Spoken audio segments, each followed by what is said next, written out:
Irmãos, eu gostaria que os irmãos abrissem as suas Bíblias no livro do Apocalipse, no capítulo 11.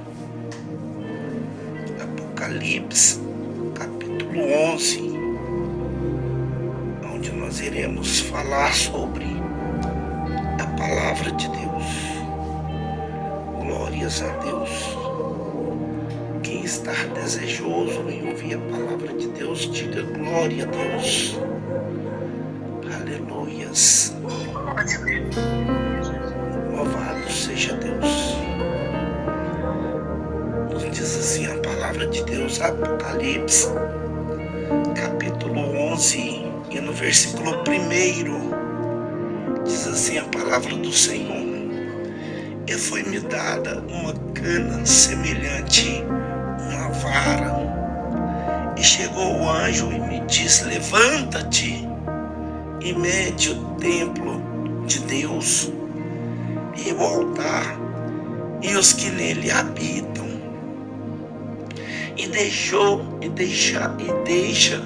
o átrio que está fora do templo, e não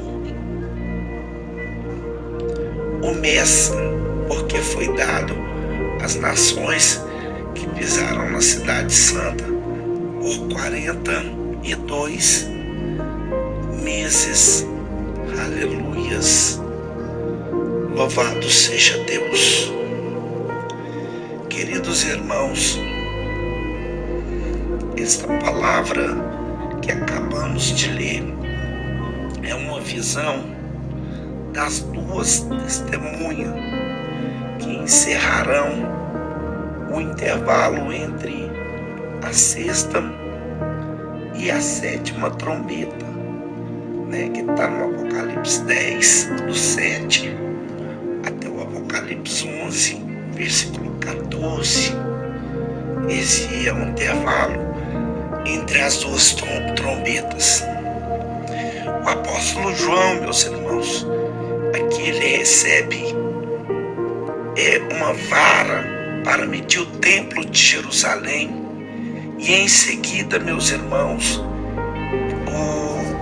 o apóstolo João ele escuta anunciar de duas testemunhas com poder sobrenatural que revelariam a mensagem final para a última geração.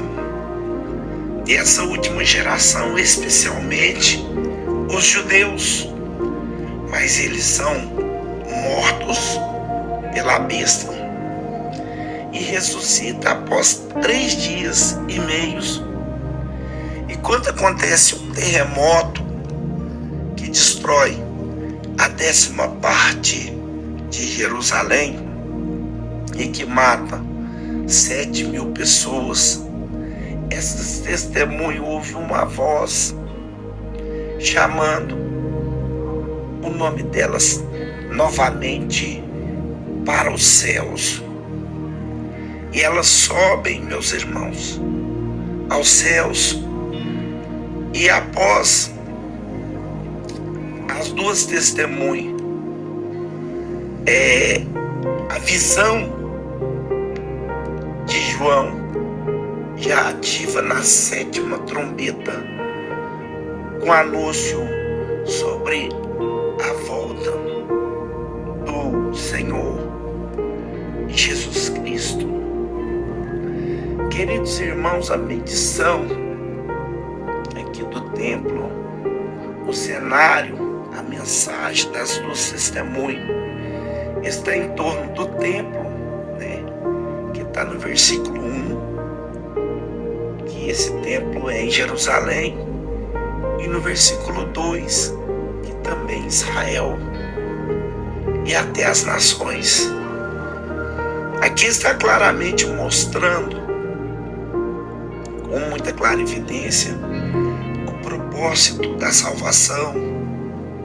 Nesse estudo que nós separamos para poder estar falando sobre ele, nós vamos fazer a seguinte pergunta, que e é sobre Deus, sobre as testemunhas, quem são as testemunhas e quantos surgirão, aparecerão quando, o que elas foram permitidas fazer e como será e por que virão.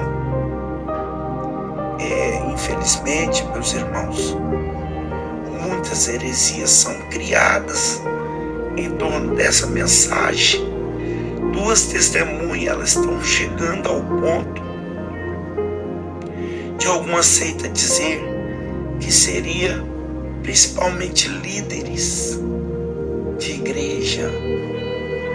Mas basicamente existe 4 linhas de interpretação, 4 maneiras de visar esta situação sobre as duas testemunhas.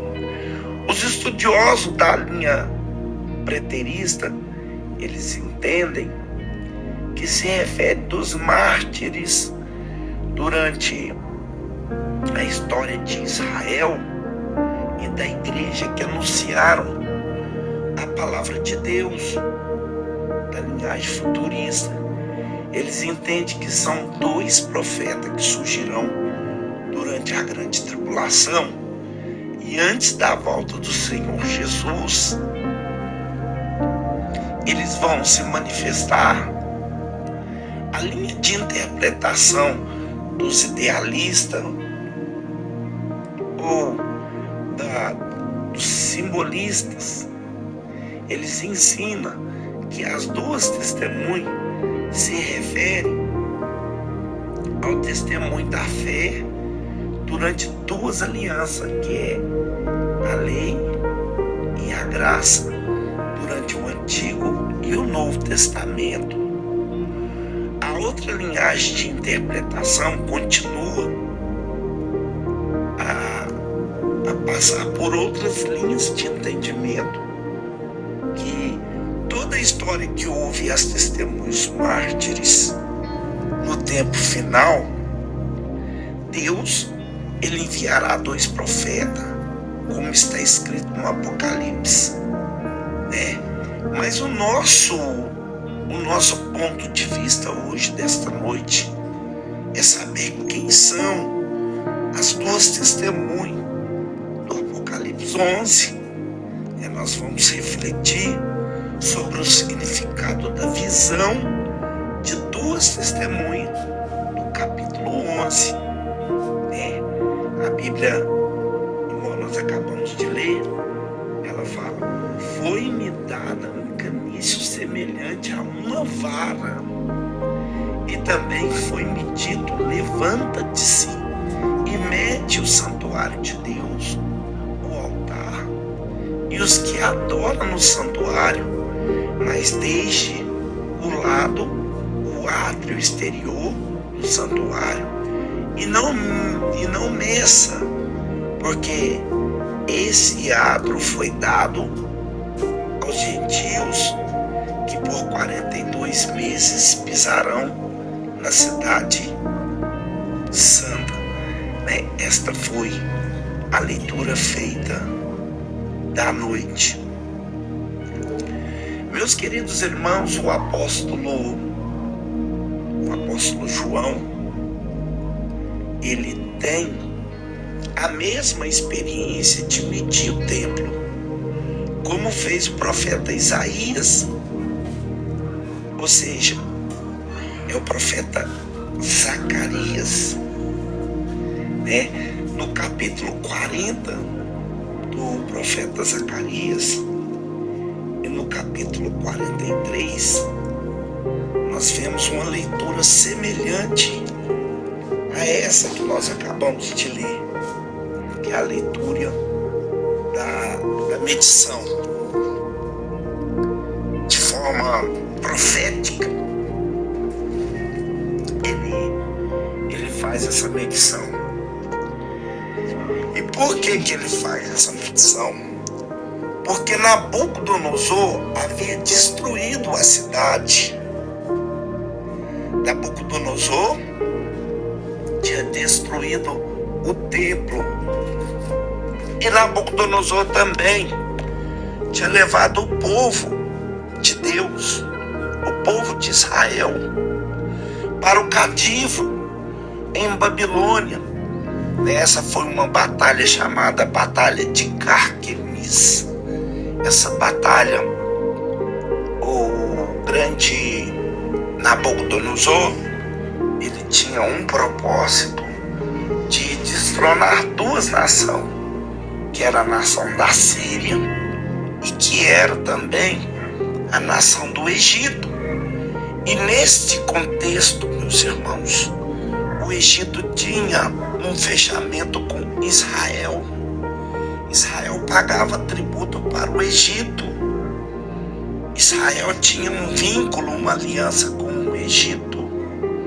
E nessa aliança que Israel tinha com o Egito, Israel fez um propósito de se aliar com o Egito para derrubar o grande império da Síria. E quando Nabucodonosor consegue concluir a queda dos dois impérios, então ele vai para cima com tudo de Jerusalém. Ele consegue vencer Jerusalém, Israel, e leva para o cativo, que naquele contexto ele levou Judá para o cativo.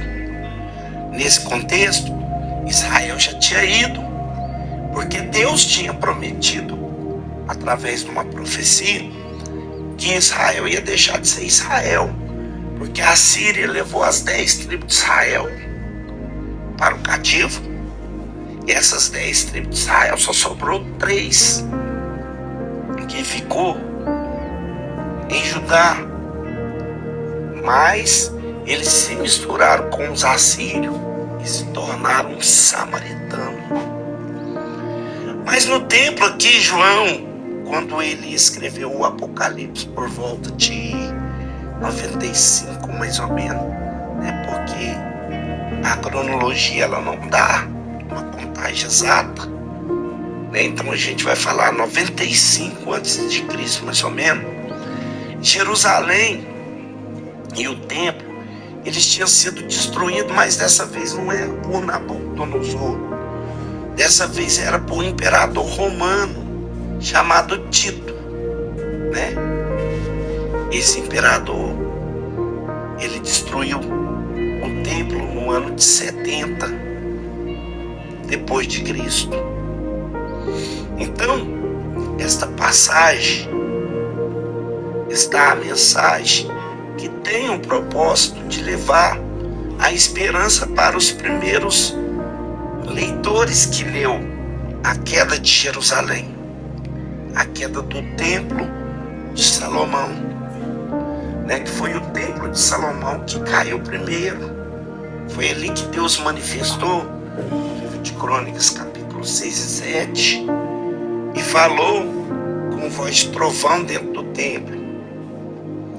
Então a medição do templo aqui no capítulo 1 e 2 também pode ser entendido como uma parte profética sobre a construção do templo de Jerusalém nos tempos finais. Porque depois que Tito derrubou o templo lá dentro de Israel, nunca mais teve templo, teve sinagoga, teve ponto de encontro, mas o templo mesmo não, né? Mas entende-se que vai haver uma reconstrução do templo em Jerusalém, e nos tempos finais esse templo vai estar lá de pé. E antes da volta de Jesus, que servira também para o anticristo, porque o foco do anticristo será o templo, né? E os escritores deixam isso muito bem traçado na Bíblia. Está em Mateus 24:15, né? E 2 Tessalonicenses, no capítulo 2 e no verso 4. Então, o projeto de construção de um novo templo em Jerusalém, no Monte Sião, paralelo ao Mesquita, né, que é de Omar, que também é chamado de Domo da Rocha, onde foi o primeiro templo, né, que foi o templo, a primeira magnífica obra da construção do Templo de Salomão. E confira também sobre isso, quando o texto ele diz que o templo seria medido e que seria um símbolo para as suas construções. Quando o átrio exterior ele não deveria ser medido, porque o seu número ele será incontável, porque era aberto para os estrangeiros adorar no templo, né? Se você for em Ezequiel, no capítulo 42, 14, que dá um relampejo disso, e também em Ezequiel 44, 19. Jesus, meus irmãos, ele disse que Jerusalém seria pisada pelos gentios, né? Em Lucas 21 e no versículo 24, isso pode se referir ao templo em que a cidade seria tomada por outros povos do século, né? E na sequência, no versículo 3 do 11 de Apocalipse, nós vamos falar de 2 mártires, né? Que fala assim: darei autoridade às minhas testemunhas para que profetize durante 1260 dias, vestido de pano de saco. A palavra testemunha, no original grego, é igual a Marte. Por isso, meus irmãos, esses 2 homens, eles são chamados de testemunho para uma decisão de um julgamento que era necessário que menos os testemunhos de 2 pessoas, né? Esse relato se encontra em Deuteronômio 17 e no versículo 6. Isso revela que antes do julgamento final de Deus enviará essas 2 testemunhas, retornando-se os mistérios proféticos e anunciando a palavra de Deus, vestidas de pano de saco, como um símbolo de humilhação por causa do pecado da humanidade, né? Isso era muito visto na Bíblia Sagrada, né? Salmo 30, no versículo 11, tem esse relato. Isso nos lembra que os profetas do Antigo Testamento usavam a linguagem profética para pregar aos judeus, né? Que é 42 meses. 42 meses ele é referente a 1260 dias. E quanto que é todo esse tempo, pregador? 3 anos e meio, que será o tempo da última parte da grande tribulação. O período citado de 42 meses no versículo 2 do capítulo 11 de Apocalipse, ele confere exatamente com 1260 dias, que também pode ser relatado como 3 anos e meio, que é anunciado pelo profeta Daniel, né, que ele é referido no período da grande tribulação. Daniel, no capítulo 9, no versículo 27, ele cita esse tempo, que também encontra-se em Apocalipse 12 e no versículo 14, confirmados por Jesus também no livro de Mateus capítulo 24 e no versículo 15. dizendo que seria tempo abreviado. Essa abreviação de Mateus 24, 22 é exatamente esse tempo aqui que Jesus estava falando. Então, o poder que as testemunhas vão ter para executar a obra de Deus, que está no Apocalipse 11, do versículo 4, e também no versículo 6 do capítulo 11 de Apocalipse. São essas duas testemunhas, oliveira, e dois candelabros que estão em pé diante do Senhor da terra.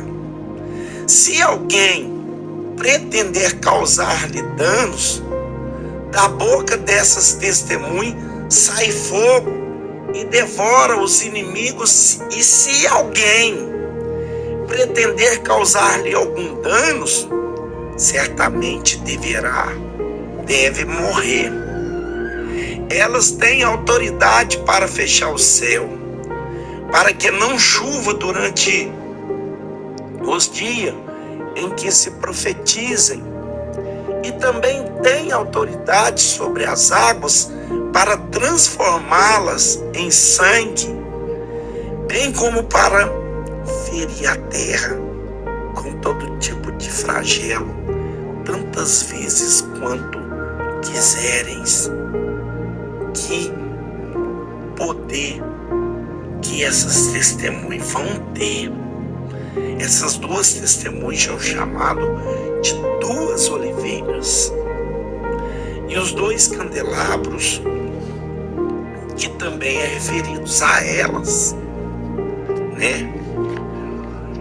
Aqui como um símbolo de frutos, e a luz, ela nos traz uma lembrança. É lembrado que nas profecias sobre a reconstrução do templo após a sua primeira destruição, quando o sacerdote Josué e o governador Zorobabel foram chamar as duas oliveiras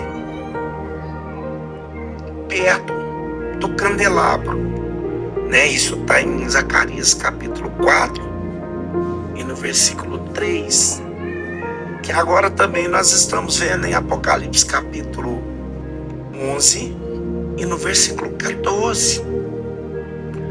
A oliveira, ela produz azeite, queridos, para acender o candelabro.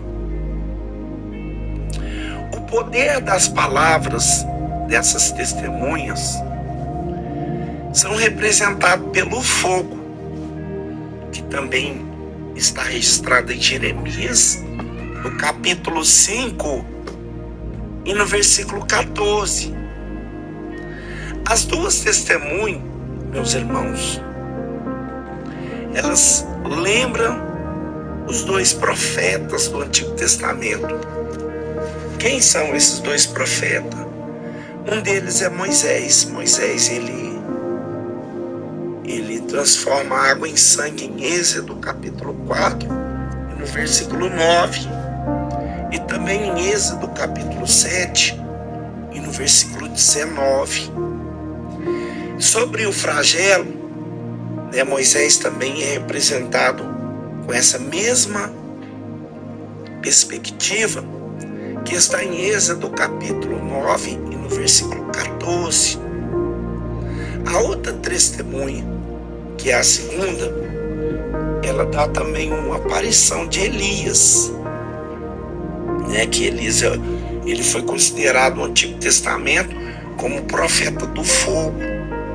Ele fez fogo descer dos céus em 1 Reis, no capítulo 18 e no versículo 38. E em 2 Reis, no capítulo 1 e no versículo 10 até o 14. Né? Elias também, ele profetizou que não ia chover, né? Até lá no livro não fala sobre 3 anos e meio, não. A gente encontra no livro de Tiago, capítulo 5 e no versículo 17. Só que ele profetiza esse período em 1 Reis, no capítulo 17 e no versículo 1, que 3 anos e meio a terra não ia receber a chuva, e não choveu. Os sinais realizados pelas duas testemunhas são semelhantes aos de Moisés e aos de Elias. Mas, meus irmãos, isso não significa que seja literalmente essas pessoas, né? Seria difícil de fazer uma ligação entre o momento da transfiguração de Jesus, quando Jesus ele transfigura ali em Moisés e em Elias, que ele aparece em Mateus 17, no versículo 3 e no 4. Eu posso acreditar que ali Jesus estava mostrando o período dos profetas, e o período também da lei, né? Então estava tudo ali se cumprindo nele. Eu posso acreditar que seja isso que Jesus está querendo passar para seus discípulos. E com essa profecia das duas testemunhas, Jesus diz que a profecia sobre a vinda de Elias, né, que Zacarias capítulo 4 e no verso 5, Zacarias fala disso, que isso cumpriria através do ministério de João Batista, né, em Mateus capítulo 17, no versículo 11 e no versículo 13. As testemunhas, elas, certo instante, elas são mortas. E quando Apocalipse 11, no versículo 7 até o 10, o apóstolo João, ele relata: quando tiver então concluído o testemunho que devem dar à besta que surge do abismo, fará guerra contra elas. A besta vencerá e matará as testemunhas, e os seus cadáveres ficarão estirados na praça da grande cidade espiritualmente, que será chamada de Sodoma e também de Egito, aonde também o seu Senhor foi crucificado. Então muito dentre os povos e tribos e línguas e nações contemplarão os cadáveres das duas testemunhas por 3 dias e meio, e não permitirão que esses cadáveres sejam sepultados. Os que habitam sobre a terra se alegrarão por causa da morte dessas duas testemunhas, e realizarão festas e enviarão presente uns para os outros, porque esses 2 profetas atormentavam os que moravam sobre a terra. Meu Deus do céu, que mensagem, meu Deus. Muito forte essa mensagem, muito. O que nos dá a entender? Após dar o seu testemunho, essas testemunhas, após dar os testemunhos acerca de Cristo, esses 2 profetas serão perseguidos pela besta e também pelo anticristo, né? A besta e pelo anticristo, né? Que está em Apocalipse 13, no versículo 5 e no versículo 7.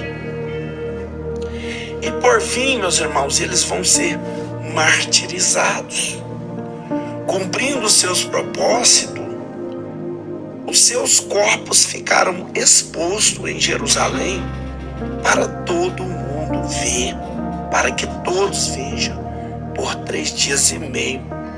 Eu acredito que a besta vai usar isso para querer implantar um exemplo, que através dos meios modernos, das comunicações, isso será possível, que todas as pessoas possam saber o que aconteceu. A reação geral será de satisfação pela morte das duas testemunhas. O ponto de festejarem e até presenteares por causa das mortes das testemunhas. Porque as palavras das testemunhas, meus irmãos, vão incomodar as pessoas que não queriam obedecer às normas de Deus. A cidade de Jerusalém, ela é comparada como Sodoma, e por causa do pecado. Isaías fala disso em Isaías capítulo 1, versículo 9 e 10. E também com o Egito, ela é igualada devido à escravidão que o seu povo se sujeitou por causa da desobediência a Deus, que também está em Deuteronômio 16 e no verso 12. Jesus clamou por Jerusalém para que voltasse para Deus. Se você ler em Mateus 23, 37, você vai ver Jesus clamando por Jerusalém. O fim das duas testemunhas, meus irmãos, foi o mesmo dos profetas confirmados por seus ministérios proféticos, confirmando a rebeldia das pessoas, que Jesus deixa registrado em Mateus 23 e no versículo 31. Aí na sequência nós vemos o que? As ressurreições das duas testemunhas, que está no versículo 11 do 11 e no 12, que diz assim: mas depois de 3 dias e meio, entrou nelas o Espírito da vida da parte de Deus, e se ergueram sobre os pés, e aqueles que viram ficaram com muito medo. E as duas testemunhas ouviram uma voz forte vinda dos céus, dizendo-lhe: suba para cá. E subiram ao céu, e numa nuvem,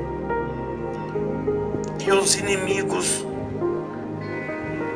dessas testemunhas contemplaram esse episódio. No tempo em que o Novo Testamento foi escrito, havia uma tradição que falava de que uma pessoa só poderia se declarar definitivamente morta após 3 dias ou 3 dias e meio. E por isso Jesus, ele esperou 4 dias.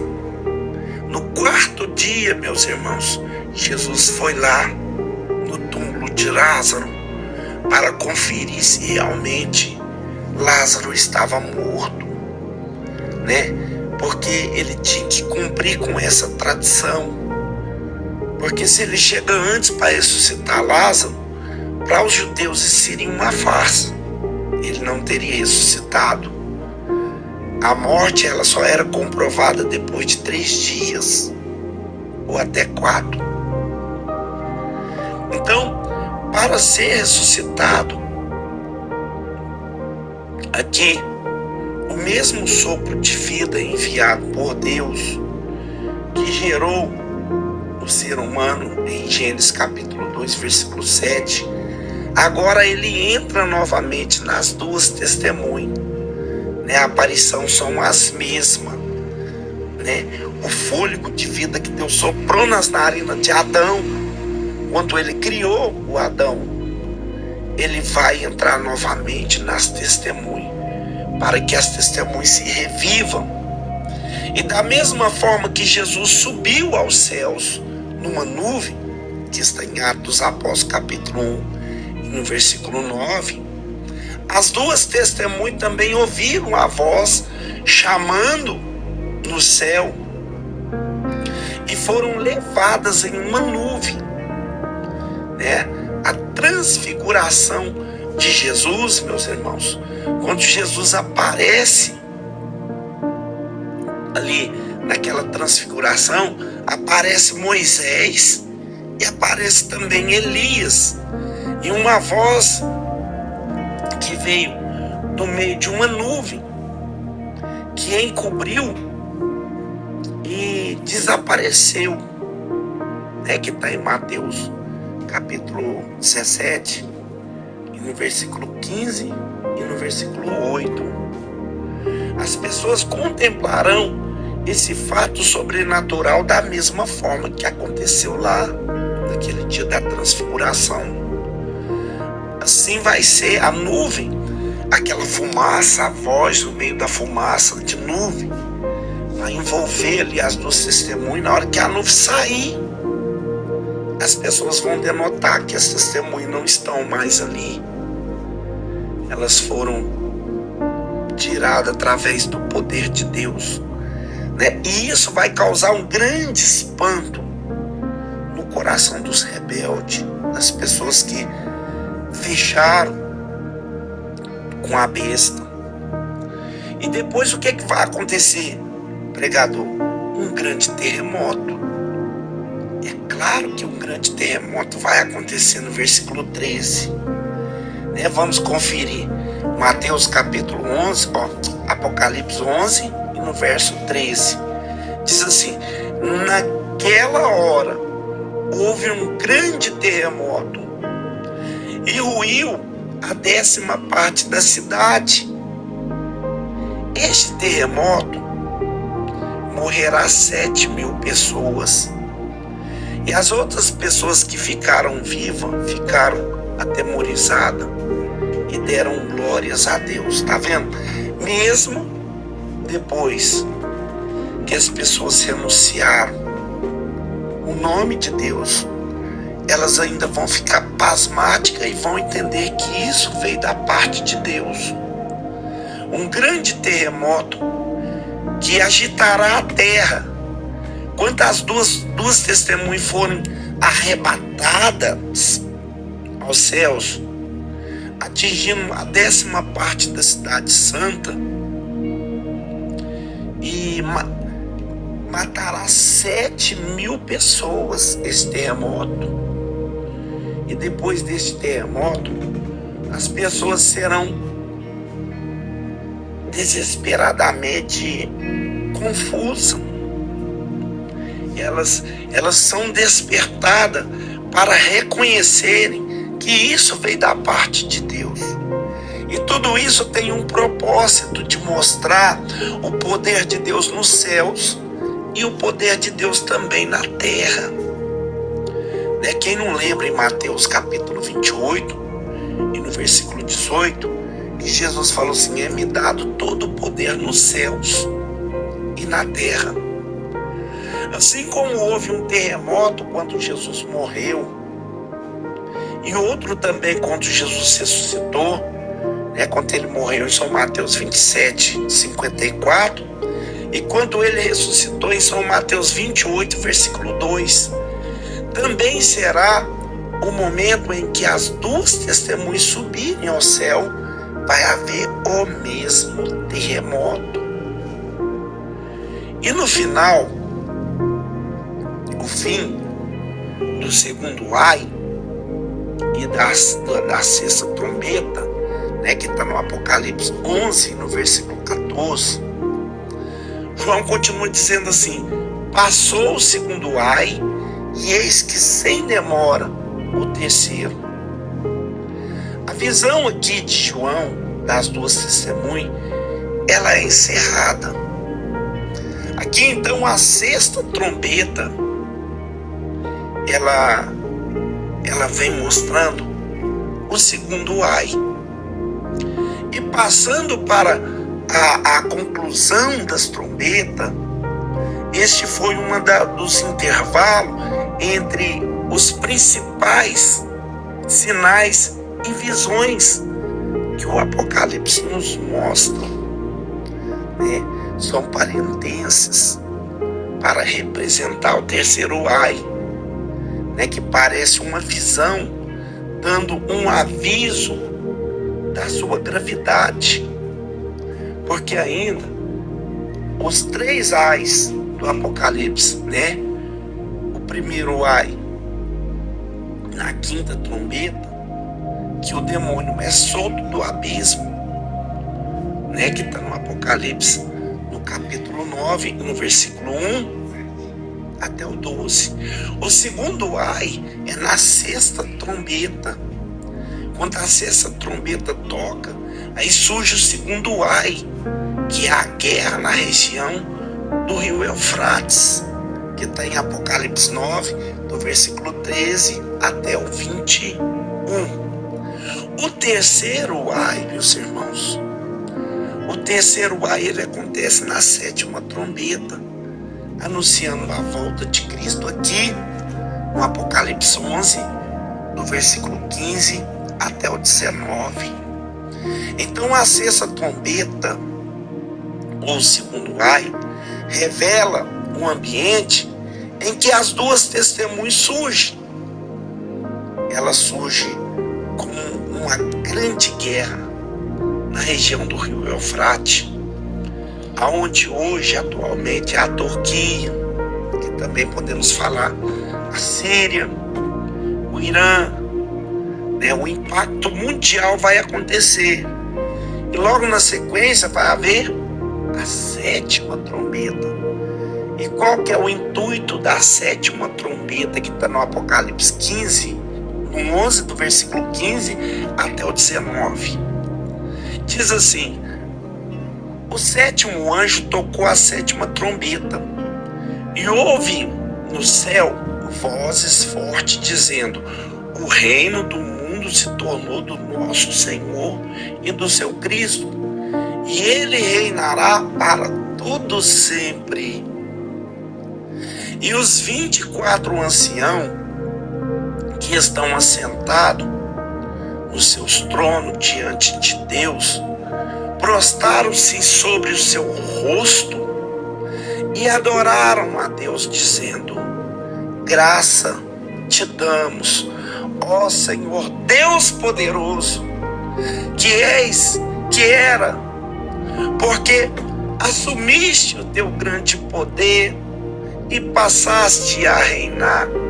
Na verdade, as nações se enfureceram, e chegou, porém, a tua ira e o tempo determinado para serem julgados os mortos, para se dar um grande galardão, ou seja, o galardão dos teus servos, os profetas, os santos e os que temem o teu nome, tanto os pequenos quanto aos grandes, e para destruir os que destroem a terra.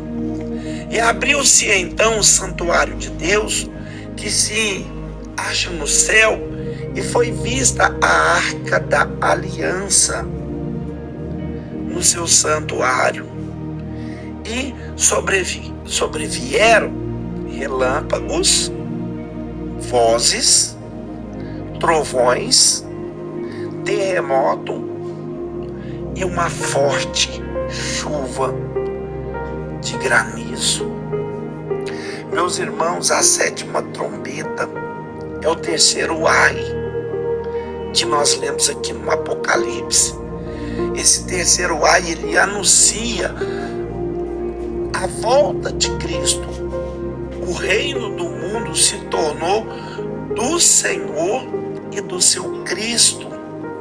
É que ele reina para todo sempre, porque ele assumiste o seu grande poder para reinar, né? Que chegou a tua ira e o tempo determinado para que todos sejam julgados, os mortos e também os vivos que estiver presente, para se dar o galardão de cada um e até mesmo dos seus servos. Então aqui nós vemos que a 7ª trombeta, ou terceiro ai, ele anuncia a volta de Cristo, né? Que Cristo está voltando para reinar eternamente e julgar julgar todos os danos, e todos terão a recompensa, né? Os servos de Deus, inclusive. E a sétima trombeta, ela está relacionada na volta de Cristo, né? E essa sétima trombeta, ela dá paralelo com 1 Coríntios, no capítulo 15, e no versículo 51 e 52, né? Que Paulo diz assim: eis que eu vos lhe revelo um mistério. Nem todos dormiremos, mas todos seremos transformados no momento, num abrir e fechar de olhos. Soará o toque da última trombeta.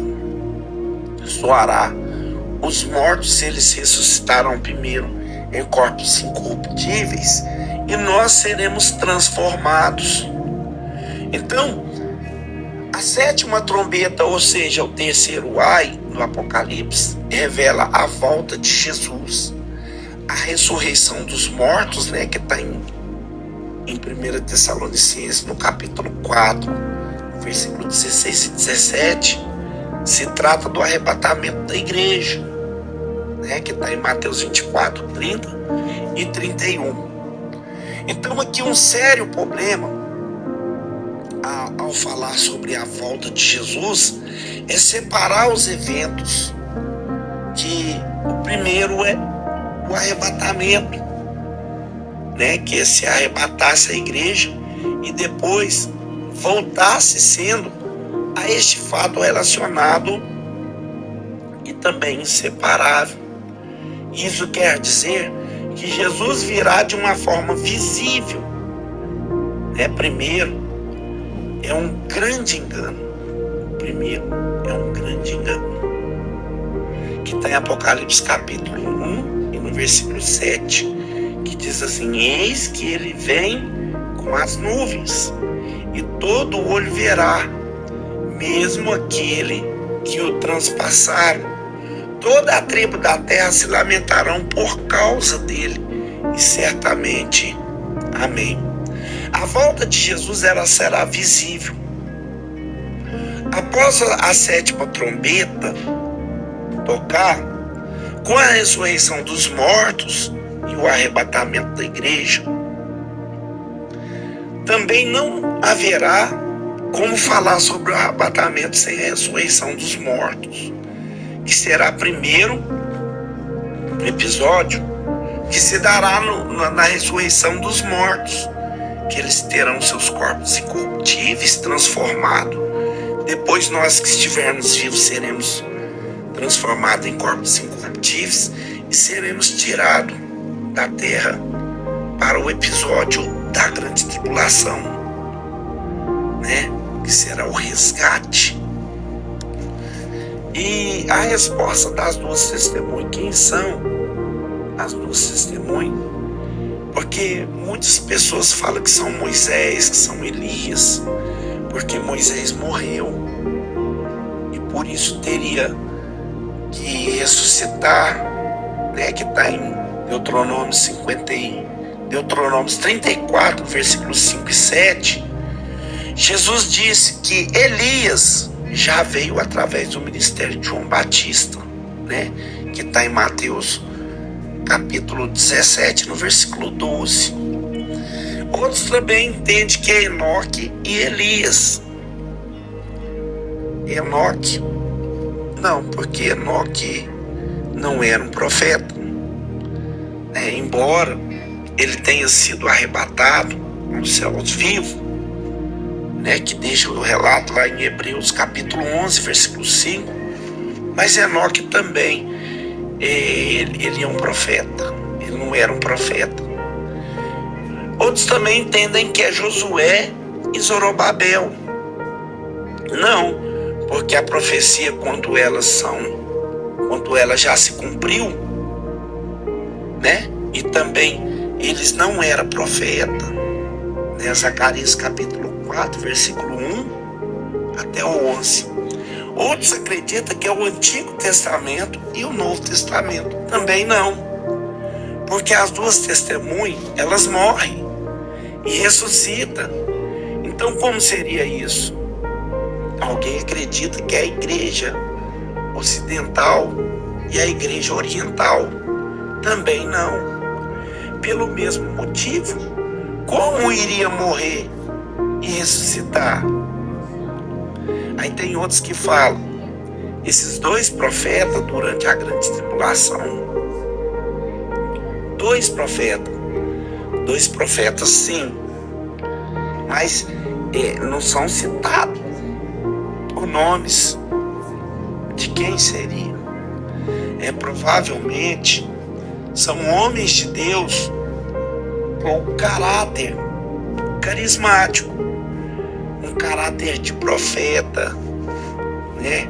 Que tem o mesmo hábito do profeta dos passados, mas ninguém sabe quem são, quem serão esses, até que cumpra. Então, as duas testemunhas, não tem como nós falar que é fulano, que é cicrano. Quem são os dois profetas? Não tem como nós falar. Quando surgirão a grande tribulação? Da onde aparecerão o templo em Jerusalém? O que eles farão?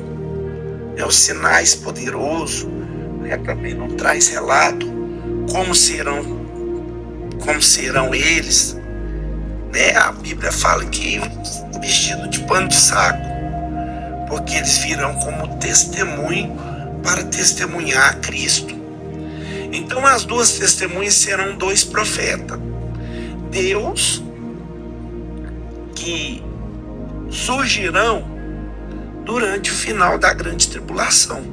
Deus vai fazer com que ele surja. E atualmente, o novo templo em Jerusalém será realizado como sinais milagrosos. Eles andarão ali vestidos de pano de saco para testemunhar a respeito de Jesus, a mensagem central para o mundo. Então, para finalizar a mensagem central, eu vou finalizar aqui no capítulo 11 e no versículo 3, que está escrito assim: darei autoridade às minhas testemunhas para profetizar durante 1260 dias vestido de pano de saco. As duas testemunhas darão testemunho sobrenatural do poder de Deus nos últimos tempos. Antes da volta de Jesus e do juízo final ser confirmado, a justiça divina, antes do surgimento das duas testemunhas, o templo em Jerusalém será construído. Então aparecerão dois profetas que se tornarão mártires, que serão mortos. Com grande poder, obras e maravilhas, e darão testemunho de Cristo, mas eles morrerão por causa da sua fé, que está no versículo 7 até o 10. Depois de 3 dias eles ressuscitarão, e quando também acontecerá o grande terremoto por causa da morte deles, no versículo 13, que nós falamos. Esse será o fim da segunda ai. A sexta trombeta, finalmente, ela termina, e com a sétima trombeta aparece o terceiro ai. Tudo isso nos indica que a palavra de Deus ela é misteriosa. E para a gente entender esse livro do Apocalipse, a gente precisa, em primeiro lugar, da orientação do Espírito Santo. E em segundo lugar, a gente tem que ter noção de toda a Bíblia. Porque, igual vocês viram aí no decorrer da mensagem, teve relato de toda a profecia, que foi em Êxodo, que foi em Números, ou seja, que foi em Gênesis, que foi em Mateus, que foi em Deuteronômio, no livro da lei. Então a Bíblia ela não trabalha de uma forma isolada. Você pegar um texto ou pegar um versículo isolado e criar uma situação para aplicar uma profecia, né? Para a gente falar da Bíblia, a profecia, ela tem que ser usada no seu todo, porque toda palavra de Deus, ela é divinamente inspirada pelo próprio Deus, através do seu Santo Espírito. Então essa é a mensagem sobre as duas testemunhas, né? E eu quero trabalhar mais vezes o livro do Apocalipse, porque tem pessoas que vê o livro do Apocalipse como escabroso, né? Tem gente que lê ali a mensagem, não dorme, fica atormentada, com medo, achando que vai ter um ataque de monstro na terra. Não é monstro, é pessoas, né? E as catástrofes são poderes de Deus para mostrar para o ser humano que eles rejeitaram um poder que está acima dos poderes das trevas, né?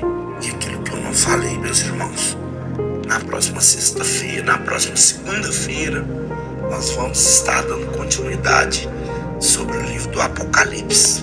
Amém?